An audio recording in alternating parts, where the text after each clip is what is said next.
Hey, President Putin of Russia, wọ́n ti fi mẹ́sẹ̀jì ránṣẹ́ sí President Bola Ahmed Tinubu lórí ọ̀rọ̀ unauthorized landing tí Nigerian military tí wọ́n fò ó di Burkina Faso.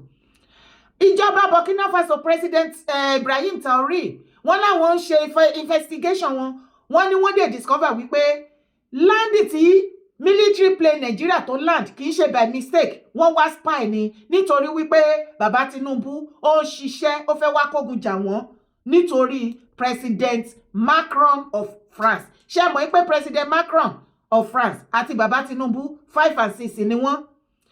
President Bola Ahmed Tinubu àtijọba wọ́n jẹ́ kó yé wa wípé káwa Nàìjíríà ká má panicking o. Wọ́n ní nítorí wípé military plane tó lọ land ní Burkina Faso, it was a mistake. Actually, Portugal ló ń head lọ. Portugal gangan ni wọ́n jọ ní àjọsọ tí plane yẹn lọ bẹ̀. Bí mo ṣe wá bẹ́ẹ̀ sọ̀rọ̀ lọ́wọ́lọ́wọ́, àṣẹ Nigeria government ń parọ́ fún wa ni. Kò sí kọ́tà ní rí tán lára àwọn Nigeria government. Àṣẹ wọn ní òtítọ́ kọ́bọ̀. Portugal president ti pariwo síta o. Wọ́n ní rán ńlá ni o. Kò sí òótọ́ kan báyìí tó jáde láti bẹ̀. Wọ́n láwọn àti Nigeria government wọ́n jọ ní wọ́n ti àbí àjọsọ níbi kankan débi tó máa fi sọ̀rọ̀ pé plane or no plane ó wá láǹdì lọ́dọ̀ wọn. Kí gbogbo ọ̀rọ̀ mi kó lè yé ẹ àwọn ọdẹ Africa tó kù ó dẹ̀ pọ́n máa unite against Nigeria ni. Ẹ jọ̀ọ́ ṣé President Bola Ahmed Tinubu wọ́n fẹ́ sọ Nigeria di battleground ni? Torí kò yé mi.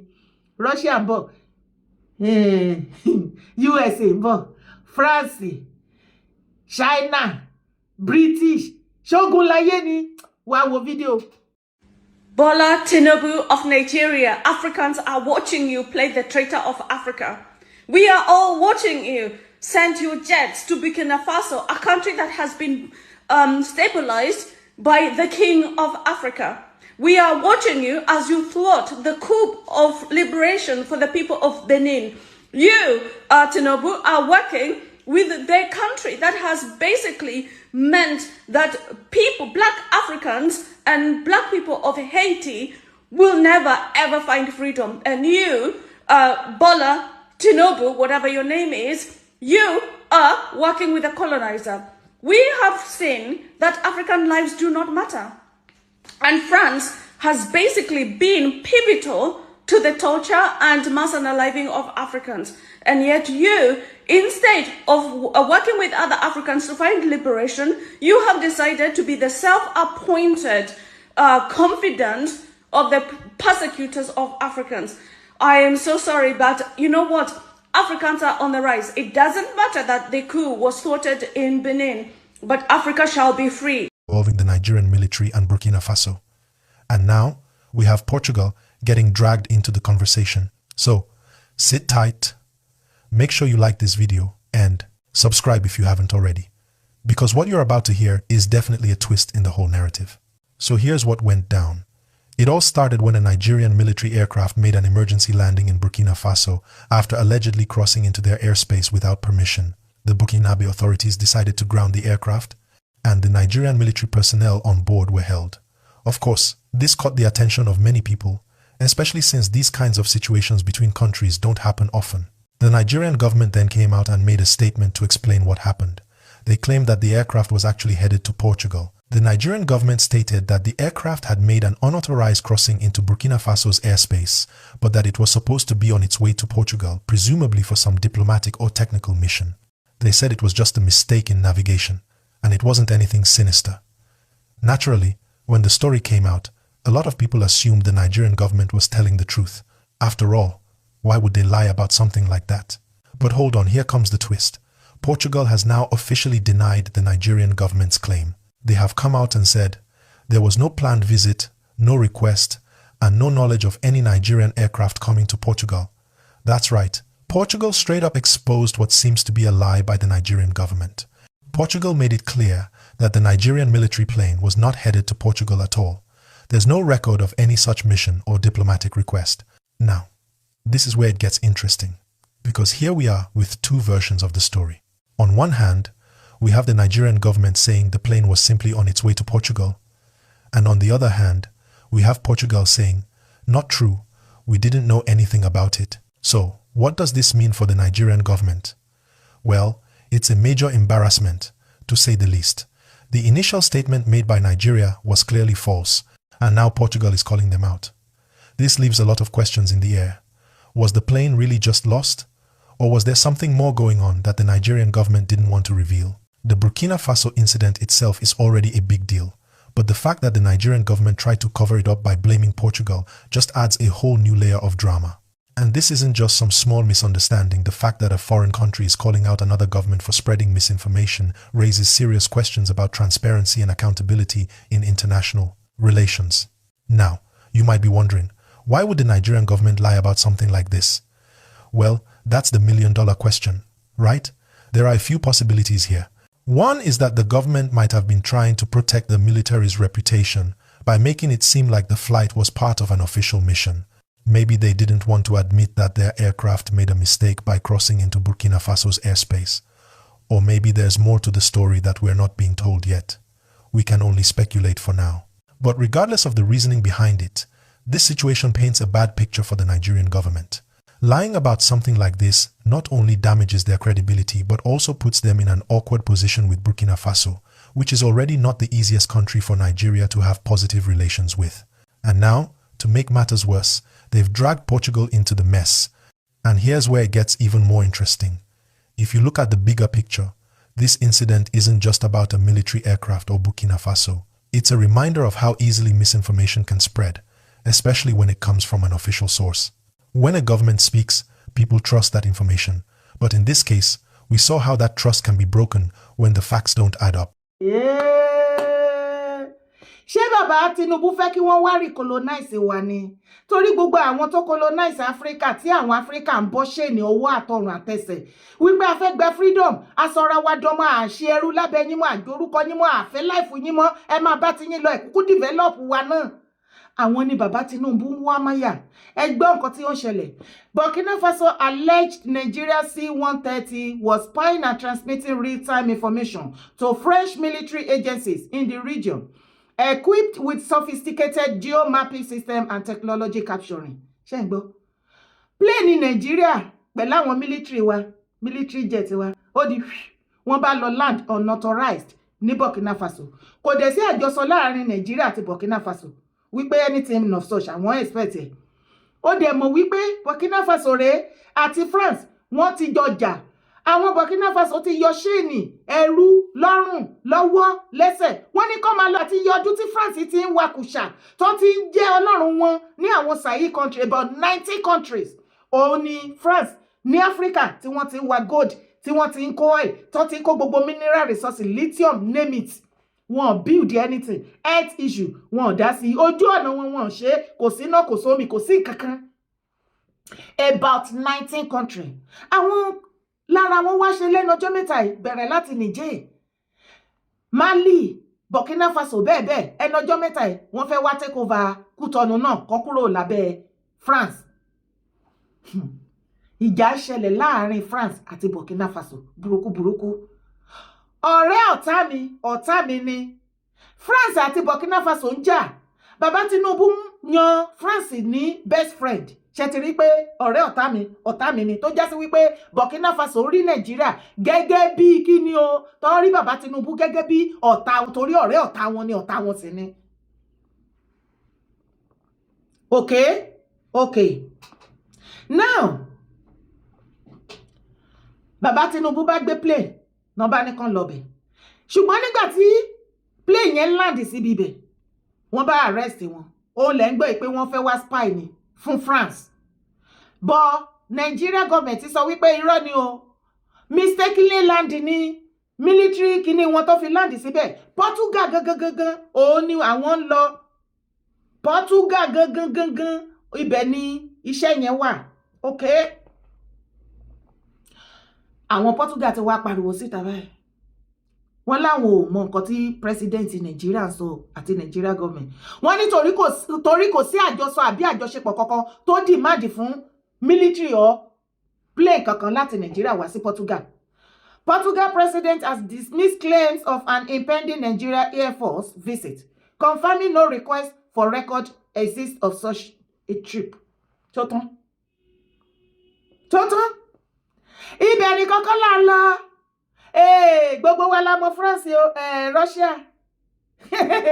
Àwọn àti France wọn jọ sí in good time. Ṣé o mọ̀ pé àwọn US nígbà tí wọ́n rí pé France àti Burkina Faso ní problem, US wọ́n ń gbìyànjú àti wá gbogbo wọn bẹ́ẹ̀ bí àwọn Western world. It's an opportunity for them. Ìgbà tán rí wípé Russia ti tètè ṣáájú every one of them débẹ̀, oníkálùkù wọn ya fi reverse gé tán rámọ rí èèyàn tí Putin jẹ́, President Putin of France. Òun ló wà lẹ́yìn Burkina Faso. Bàbá Tinubu ẹ̀mí yín ò gbé. Ẹ̀mí France gan ò gbé. Bébì lásán òun ni France jẹ́ lọ́wọ́ Putin, Russia. Ẹ wá gbọ́ mẹ́sẹ̀jì tí Putin fi ránṣẹ́ sìn. Putin ò rán ìyá èèyàn. Ìwọ àtẹ̀mí jọmọ̀. Ó ní there is no need for my country, Russia, to fight with France. All I can do is to ask West Africa countries to join Ibrahim Traoré, and France will automatically collapse like a rotten fruit.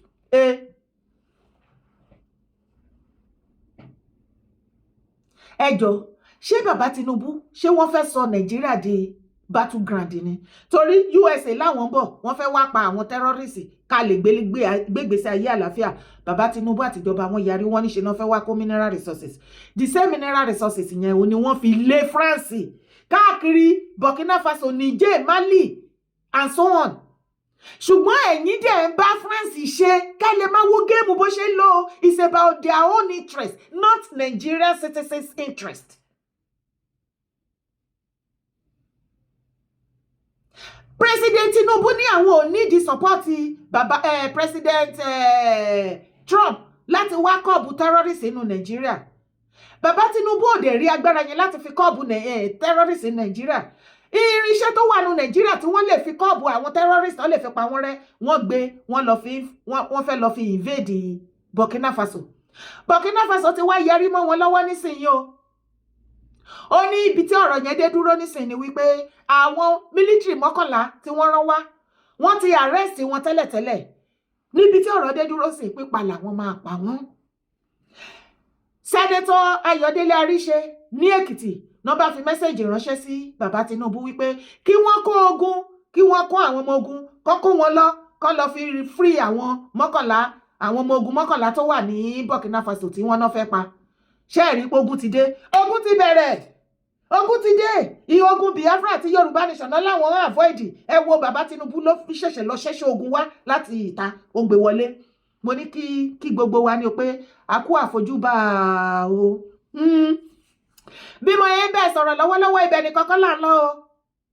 Ogun ti wà ní Ọ̀ṣun o. Àwọn terrorists wọ́n ti wà lọ́ṣun. Ọ̀rá Ìgbómìnà wọ́n ti wà ń bẹ̀ o. Wọ́n ti ṣọṣẹ́ burúkú. Mo ń bọ̀, mi ò tí ì dé wá wo fídíò yìí. We will care for them. We will take care of them. They will tell the bandits among them. Believe me, here, please don't do nothing bad.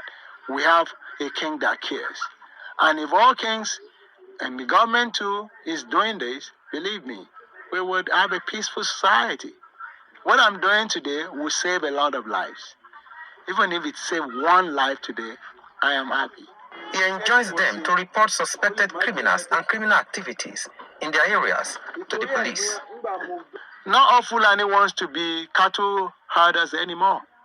And that's why many of them don't know, because they live in the forest, many are in the bush, many of them don't know what to do. So we will tell them to integrate. I am coming here to tell them that I'm hugging them, tell them to come back into the town. Come Just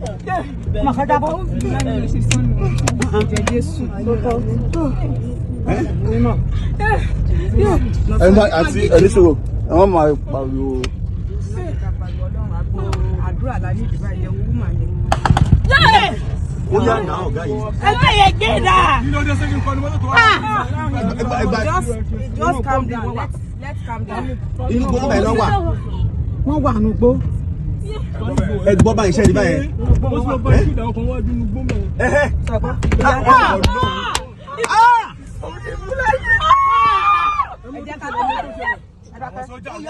منهاجنا القرآن وسنة شعارنا الإسلام تمكين ثم الخلافة الإسلامية أهدافنا تحرير الأرض ثم الخلافة مثل النبوة لا لليهود ولا الخلافة لا لليهود ولا الخلافة جماعة تعاون فكرة عقيدة علم ثقافة منهاجنا القرآن وسنة شعارنا الإسلام تمكين ثم الخلافة الإسلامية أهدافنا تحرير الأرض ثم الخلافة مثل النبوة لا لليهود لا لليهود ولا الخلافة. Free Palestine! Free Palestine! Free Palestine! Free!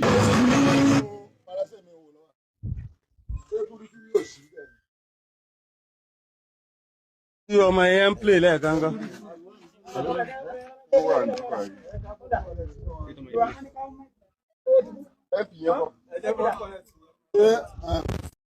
Láti ní kúrò wọn but wọn tí ìgbọ́dọ̀ wà lọ́dọ̀ báyìí bọ̀ village kan tó súnmọ́ wa wọn kidnap èèyàn kan bẹ́ẹ̀ ní Monday mọ́jú Tuesday last week. Ìgbà tó fi ìrọ̀lẹ́ ìgbà alẹ́ ní àwọn vigilante mú nǹkan àwọn ọdẹ wọn máa bá wa ṣiṣẹ́ lóru mọ́jú láti sọ ìlú. But surprisingly àná yẹn bíi 6:30 nírọ̀lẹ́ àná ni àwọn èèyàn gbọ́dọ̀ pẹ̀lú àwọn ní ìta tó wà nílùú. So àwọn èèyàn bá wọn jẹ́ ìbí banga ni àwọn olórin banga ni. So wọ́n tàbí 10 minutes lẹ́yìn yẹn àjọpọ̀ ti kidnap èèyàn kan retired custom officer ní tó gbàgbà àwọn ọdẹ sí inú gbó ìlú wa yìí ní ìlú wa yìí ní peculiarity bá a ṣe bẹ́ẹ̀ ní ìjìyà fáwọn ọkọ̀ akúnlá tó ní ẹlòmíràn tó tún gẹ́gẹ́ bí ọba ní àpò mi lọ ẹgbẹ́ pé òfin òfàyè bá ọba láti wà ní ẹ̀ ń tẹ́ẹ̀tì lọ́nà ìyá sáwálé bọ́tù padà dé wọn ti yìnbọn fọ́dá dé wọn tó ìyàjọ̀ wà mọ̀ pé direction kò mí ìlú gbà so kátó mọ́ta tó ṣẹlẹ̀ wọ́n ti já sí main road ní ọ̀nà ìlà àwọn mọ́tò tó ń travel bọ̀ látọ̀nà Ìbàdàn wọ́n lọ àwọn mí lọ Òmùaran torí ìlú wa ní ó jẹ́ bọ́dà láàrin Ọ̀ṣun àti Èkìtì àti Ọ̀ṣun àti Kwara so àwọn mọ́tò tó ń travel lọ wọ́n ṣe dàbọn bọ àwọn mọ́tò yẹn wọ́n ṣàtìyàn bọ̀ fẹ́yàn méjì so kó tó di pé àwọn ọdẹ máa tún sáré débẹ̀ wọ́n ti wọnú gbó wọ́n ti escape sí inú ilẹ̀ àwọn Àrọ̀rin àti Àrọ̀ndùn ní Kwara State so ibi náà ṣe ń bá yín sọ̀rọ̀ yìí gan àwọn ọdẹ wá ṣì wà pẹ̀lú àwọn ọdẹ Kwara State ní Àrọ̀rin wọ́n ṣì wò pé àwọn máa cross wọ́n sì bìlí pé wọn ò tí cross kúrò nínú gbó yẹn. Ó lẹ́ ń gbọ́ yìí o ọ̀rá ìgbómìnà òun lẹ́ ń gbọ́ yìí o ó ti ṣẹlẹ̀ ń bẹ̀ o ẹ̀yin èèyàn mi ó ti ṣẹlẹ̀ ní ọ̀rá ìgbómìnà o wọ́n ti kidnap o ní Ọ̀ṣun state wọ́n ti take over ṣe bẹ́ẹ̀ rí fídíò Mufty Iwo and co àwọn ni wọ́n ti ń rèsì terrorist ní Ọ̀ṣun state náà ni wọ́n ti yàbò wọn wà yálù wọn wà yapa wọn ohun wọn lẹ́ ń gbọ́ ohun àwọn èèyàn wa ní Ọ̀ṣun state ó lẹ́ ń gbọ́ yẹn o ohun wọn lẹ́ ń gbọ́ yẹn o wọ́n ní suspected bandits attack Ọ̀ṣun community kidnap ex-custom officer kill residents.